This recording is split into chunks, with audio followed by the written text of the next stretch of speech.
Environmental groups say Chinese boats are decimating West Africa's fish stocks and fishing communities in the Gulf of Guinea. The Gulf of Guinea nations this year banded together to crack down on illegal fishing, as Henry Wilkins reports from Grand Popo, Benin.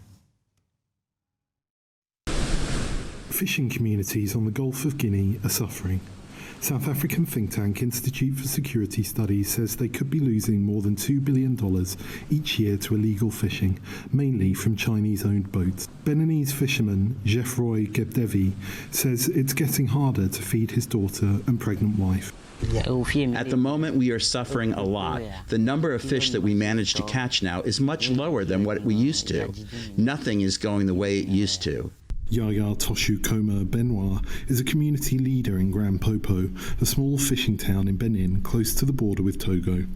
He says houses are empty as community members have been forced to leave to find work elsewhere.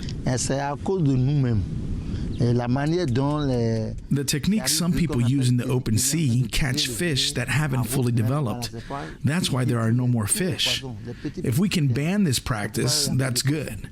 There are lots of fishermen who use smaller mesh nets, so there are not many fish left. The Environmental Justice Foundation says illegal fishing boats in Ghana use Ghanaian flags, but 90% were traced to Chinese owners. Like these in video, it's shot from 2019 to 2022. There is an overwhelming call for basic measures to introduce transparency. Cars has a number plate, has an identifier. Put very simply, give each of these vessels what we call a unique vessel identifier to get rid of all these people that, many instances are simply stealing fish from some of the poorest people on our planet.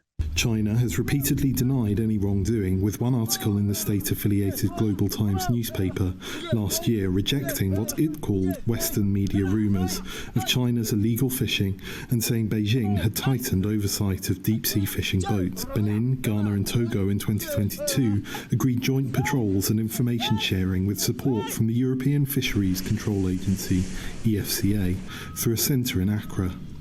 But the agency's executive director says more efforts are needed. Legislation, operations, training and cooperation. One of the key things that you want to be looking for is to make sure that there is consequences for the people who've been doing the illegal fishing. As for Gebedevi, he just wants to feed his family. We live in hope. We have hope that it will get better. Other fishermen VOA spoke to in Benin said the joint patrols seemed to be helping and fish stocks were showing some signs of improvement. Henry Wilkins for VOA News, Grand Popo, Benin.